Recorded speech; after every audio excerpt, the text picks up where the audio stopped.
Hi, this is Ray Naylor, and this is a Performing Songwriter. My guest today is David Kleiner. He's been performing for over 30 years.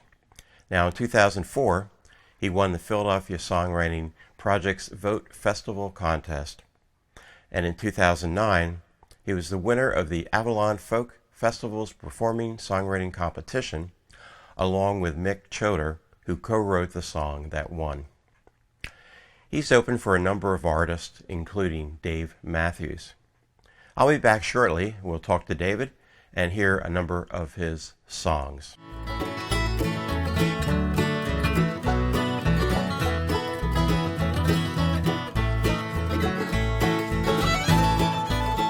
David Kleiner, how you doing? Hey, I'm glad to be here, Ray. Thanks a lot for inviting me. Well, thanks for coming.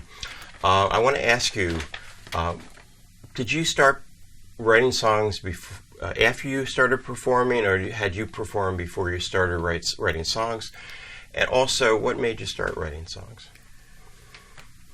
Well, I learned how to play the guitar, and when I was about 14, and I basically did carbon copies of the songs that I liked, the Phil Ochs songs and Bob Dylan songs, but at various functions I was at as a teacher, I started writing parodies, like to end at the end of the workshop. That would be humorous parodies, and it sort of developed from there that I started writing. And I did not perform until I had a pretty good repertoire of songs I had written, and I also been playing at with a couple of guys, sort of on a weekly basis. And one of them was the guitarist that I went out with when I first started playing. Okay. Now, I want to talk a little bit about your latest CD, which is called, it's a few years old, but it's called The News That's Fit to Sing. Yes.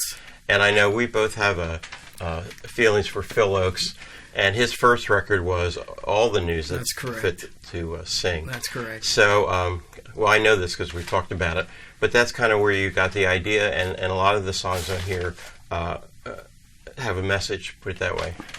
It started actually in a songwriting workshop that I was teaching high school students in a summer program called the University of Virginia's Young Writers Workshop. And one of the workshops I did was writing from the newspaper, because it's good for these kids to have something, not just a blank sheet of paper, but to have something that has some content. And I also would write with the kids. And then I wrote a song based on one ads. That was really the first one that found its way on to a CD, and I just got this notion that maybe it would work, and it could be a homage to not only Phil Ochs but all the writers, but of course Phil Ochs primarily. And I was determined to take it even a step further, and the entire album would be a broadside, so that I have a sports story, I have an obituary song, I have a birth song, I have international news, local news, national news, and human interest. I remember one of Phil Ochs' biographies, because he would write a lot of his songs after he wrote the New York Times, and a lot of times his apartment was full of papers on the floor. He wanted to do other things and not clean the papers up. It's my recollection that at the main point, he sometimes sat there with a newspaper in hand and commented on the news of the day, and he was very, very funny. Yeah, he was. Well, we're going to talk. We have two topics today. The first one is songwriting, and I was listening. I listened to all the songs, at least a portion of them, last night, and a couple things. One is, I heard a little bit of Phil Ochs, especially in the first song, but I also heard like Stan Rogers. And I know Phil was an influence. Not Stan Rogers, okay. No. I don't know his work that well. Okay, but I heard, you pick it up from other people and so forth. Sure. Or that's just the way you're saying. I wanted to have a variety. I was pegging in on the time when things were transferring from pure acoustic to a wider range of instruments. So I wanted to have some different sounds on the album. I didn't want it to only be like me and a guitar. Right. It's a very nicely produced CD. Yeah, Gene Goldsmith produced it. He also did a Pat Wichter album, among others. The other part is I found that a lot of your melodies, maybe all your melodies, are more complex than the three-chord folk song. And I wonder, number one, were you influenced by anybody, or is that just the way you developed in your writing? My very first music that I listened to was show tunes. And I had a tape recorder, and there was a station in Philadelphia that once a week would play an entire show. And I would record those shows, and I had virtually every song that a male would sing of every one of these shows memorized. Wow. And then, lo and behold, I started taping the Gene Shea Show. And I wish I had those tapes today. I bet. And so, I have a wide variety of influences, and I was trained as a classical pianist. Okay. So all of those things blended together, and I do like to have a variety in the chord changes. It's really some really nice and interesting melodies that you have. Thank you. I appreciate that. Okay. We're going to hear two songs from you. We have to set our little setup here because you're going to be in the middle. And while we're doing that, we're going to hear our next show's performer here in the studio. His name is Norman Taylor. He's from New Jersey. And he sings a lot of kind of bluesy stuff and other types of things. He also, he writes a lot of his own songs.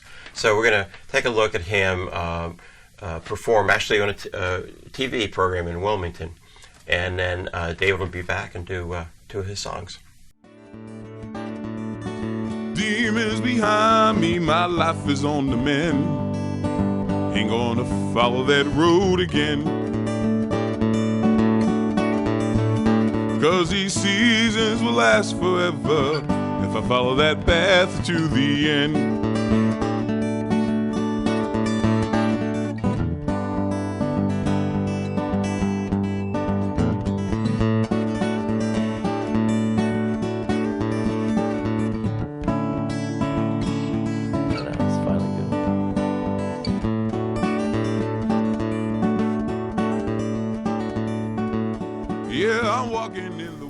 Here's a good song to introduce me, and I think you can appreciate this song best if you think of it as an apology.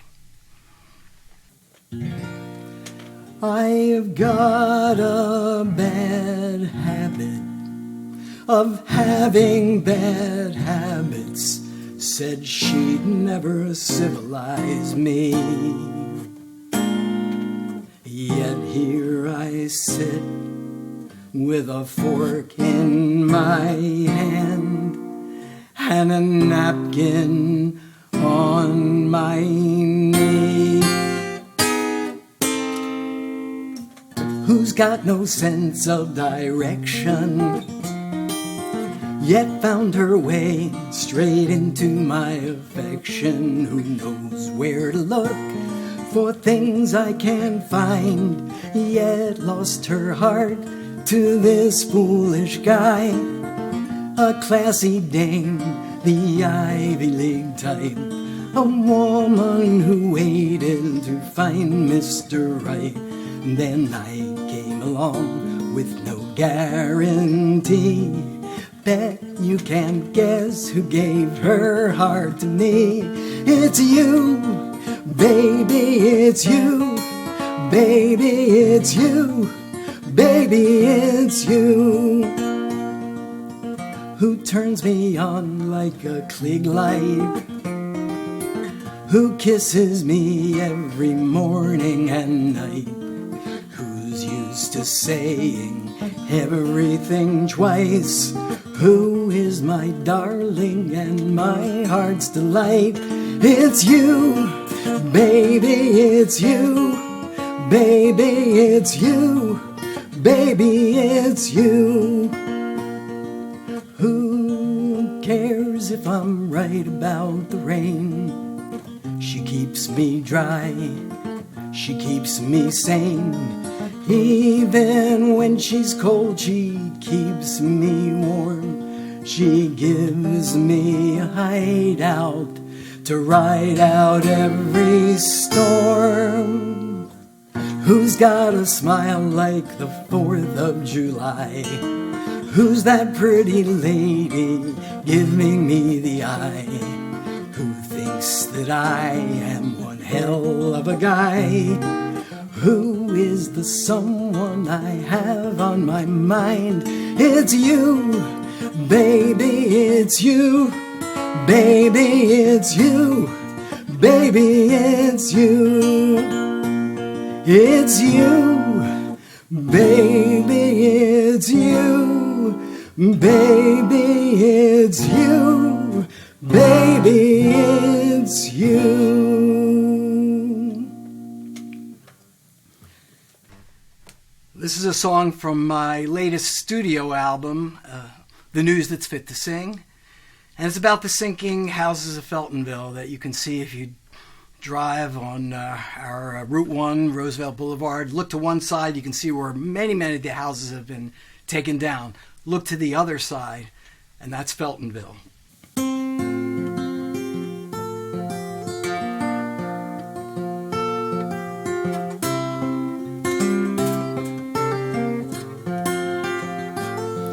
They built these houses on ash and cinder here in Logan and Osage, and they've torn down 1,000 just like mine right there across the way. My front porch has buckled, the floors are sloping, I can't open the door.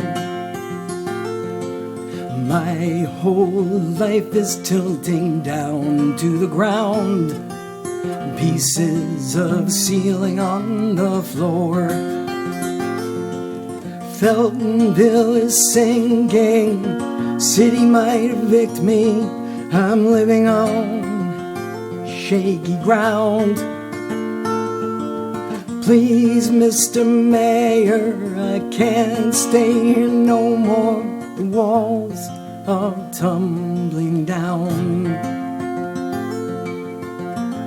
It's your fault, you can stay for a while, and that's what they say downtown. I just wanna get the heck out of here before we all fall down.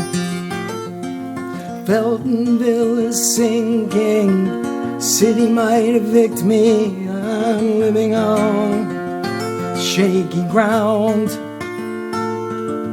Please, Mr. Mayor, I can't stay here no more, the walls are tumbling down. They brought in some lumber and they put up some beams, got rid of the sag on the porch. But once it starts moving, you can't stop the earth with 10 million 4x4s. Feltonville is sinking, city might evict me, I'm living on shaky ground. Please, Mr. Mayor, I can't stay here no more, the walls are tumbling down. Keep me safe from the shelter and the Corps of Engineers, and wandering around all alone. When God's trumpets tumbled Jericho, Joshua had someplace else to go.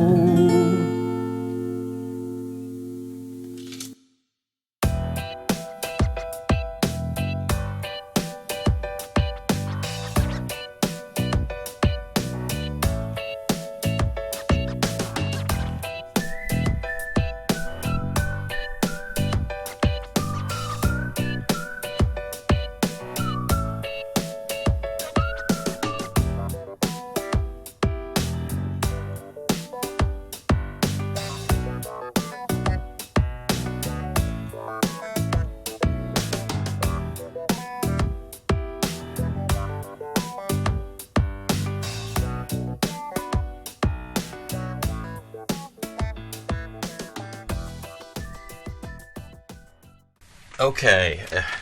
I like those songs you did. You mentioned you sang one of them that had kind of the interesting chord changes that we talked about previously. That's right. Cool. Feltonville is Sinking. And that's in Philly. Feltonville is in Philly. That's right. And that's one of the songs I challenged myself. I said, I'm going to write songs about newspaper articles or any source of journalism that move me. And this was a story that happened right here in Philadelphia. At the turn of the last century, there was a corrupt bargain between the owners of the public transportation system, the mayor of Philadelphia, and a contractor. They took the ashes from the furnaces of Center City, moved them out, and filled in the Wyomissing Creek by what is now Roosevelt Boulevard. And they built houses on top. And, of course, over a century, the ashes compressed. I remember and that. the houses started sinking. Yeah. And that's the story. Our performing discussion today, most of us have been performing. Hopefully, we learn things over time that we become better performers. And you've been playing over 30 years. So I wanted to ask you, from the beginning when you started till now, what are some of the things that you've learned that you've incorporated into your performance? There are no rules about any of these things. There are only rules of thumb. And I know performers whose thing is arrogance on stage. And I know I saw Bob Dylan years ago, and he never spoke during the entire performance as far as I can recall. Whereas other people, Tom Paxton, even Phil Oakes, were warm. I feel like if you're not enjoying what you're doing, it's going to be harder for the audience to enjoy what they're doing. So that's number one. It's got to be fun for you. There has to be an element of discovery for you, too. If you're playing the same songs over and over again, which of course you do, you have to be finding something different in the songs every time. And you really have to work on your patter in folk music. And you've got to have jokes and stories that move people and all those things. And in my book, you never apologize. Right. I hear so many beginners get up and say, well, I just wrote this song. I'm not sure if I can get through it without making a mistake. Right. And of course, the old saw, don't let them see you sweat. If you make a mistake, you keep going on. You do your best to show in no way that you've made a mistake. And these are, very basic things, but that's what I try to do. Okay. And you've learned all that stuff over the years, would you say? Not only have I performed many, many times, both as an actor and as a performer of songs, I was a school teacher for 29 years. Oh, wow. And my style was basically that I was a performer. I was entertaining the kids all day long. And so put all that together, and I've done a lot of entertaining in my life. So the experience really, the more you do it, the better you get. Absolutely. Absolutely. Now, I want to talk about one thing. You've done interviews with other people, and you've done reviews of CDs. That's correct. I'm going to ask you to talk a little bit about that. Well, when I first moved to Philadelphia, I started writing for a website called minor7th.com. And it's been ongoing ever since then. And I'm one of the writers who just does the singer-songwriter material. And it's a very simple, unflashy website, but known for the high quality of its writing. And it's allowed me to review albums by Ray LaMontagne and James Taylor and people like that, but also to discover new artists who impressed me. And I've gotten to interview also people like Chris Smither, John Gorka, Ellis Paul, and speaking to them and really watching them in performance closely has really influenced my songwriting as well. Okay. So that's cool. What's the name of the website? Again, it's minor7th.com, and it reviews albums that feature acoustic guitar prominently. That's the one thing. And everybody's welcome to check it out and send in CDs to try to get them reviewed. But it has to have that acoustic guitar on it. Okay. I've been doing this tutorial on video, and I'm going to start every week a 5-minute YouTube video on something to do with promoting your music. A lot on video, but on other areas such as how to sell your music and so forth. So we're going to watch that, and then you're going to do your last two songs. Great. Okay, here we go.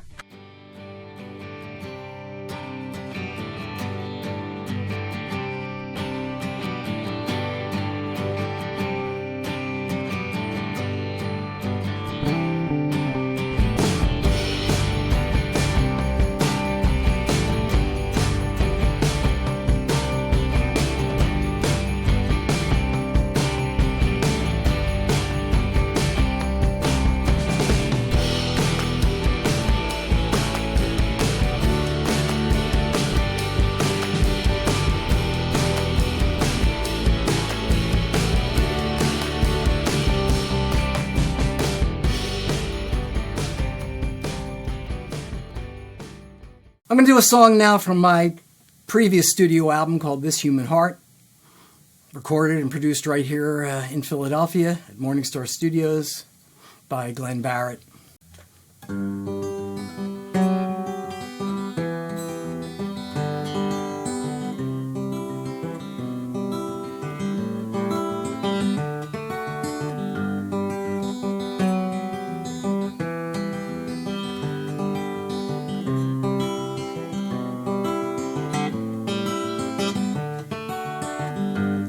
You said you could feel it. Something was in the air. I had better things to think about. I didn't care. I didn't care. You were sure it would rain. I said things will stay the same, like they've been all along.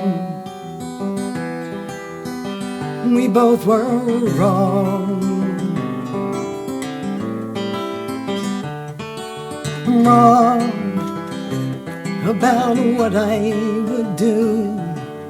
Wrong about almost everything too. Do you feel better when I say that you were right? You were right about the rain.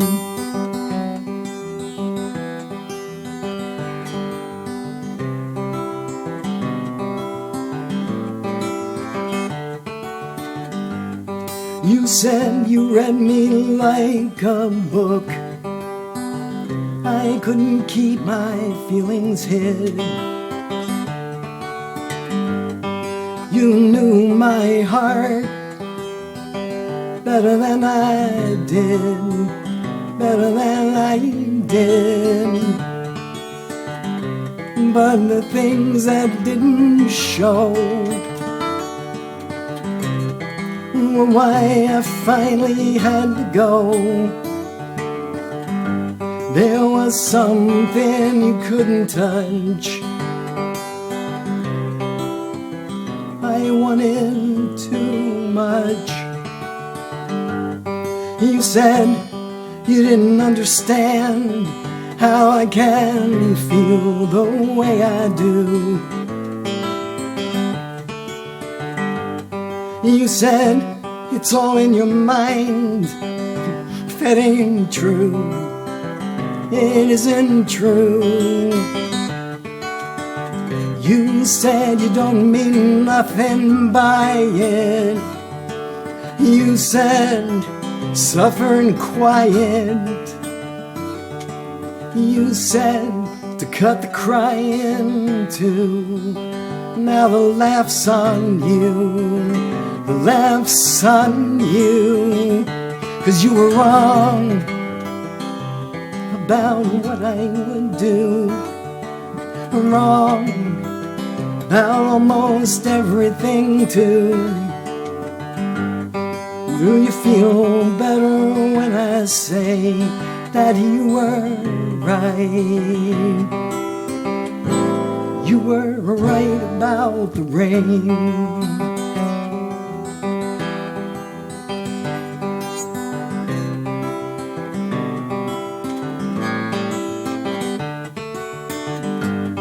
I said the end had come. So I finally left. On the way out to the car, I got completely wet. Completely wet. You were right about the rain. Right about the rain. You were right about the rain. Right about the rain. You were right about the rain.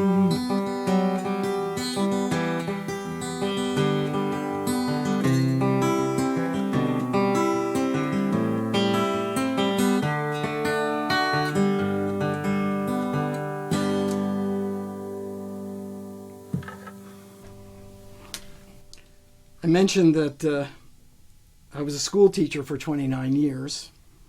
Didn't necessarily have to be a school teacher to write this song, but it sure helps. It was a very, very difficult job. And I'll be the first to tell you that, sometimes I lost it in class. I got to admit it. One time I was teaching this group of ninth graders who were at risk, and they weren't bad kids, but they just fooled around. One time I just couldn't take it anymore. I got out from behind my desk, got in front of the class, and I said, "Why do you guys have to act like a bunch of idiots? You're not idiots. Why do you have to act that way? If you think you're an idiot, stand up." One kid in the class stands up, Billy, probably the best student in the whole class. I said, "Billy, of all kids, why did you stand up?" He said, "Mr. Kleiner, I hated seeing you standing up there all by yourself."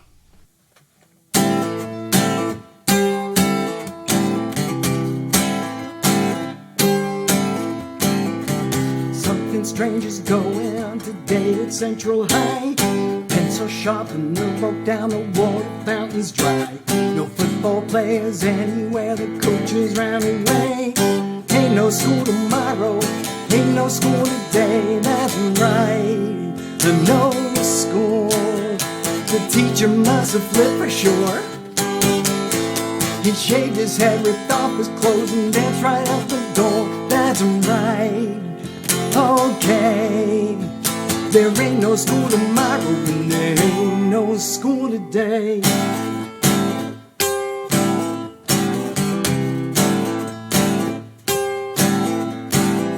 The Central High School marching banners trampled down the hall. Kids broke in the closet where the chemicals are stored. Principal is out of touch, but it ain't been put away. Ain't no school tomorrow, ain't no school today, that's right. No school. The teacher is a burnout case. Check his teeth, look in his eyes, you'll see it in his face. That's right, okay. There ain't no school tomorrow, and there ain't no school today.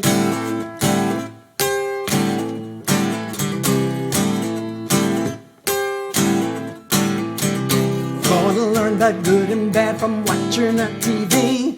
Gonna learn about truth and lies from living on the street. Things they try to teach you ain't worth learning anyway. Ain't no school tomorrow, ain't no school today, that's right. No school. The teacher just made up his mind. He saw what he was doing and joined the other side, that's right.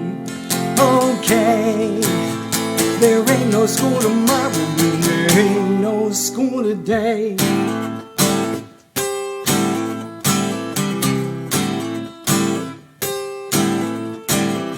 The only thing they teach you in a place like that is stand in line and stay in line and please take off your hat. With the old new generation, ain't just fade away. Ain't no school tomorrow, ain't no school today, that's right. No school. The teacher finally up and quit. He told off everybody and gave them all the slip, that's right. Okay, there ain't no school tomorrow when there ain't no school today.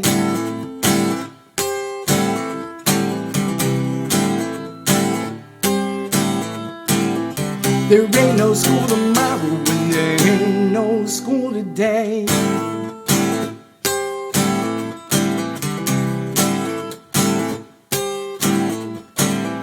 There ain't no school tomorrow when there ain't no school today.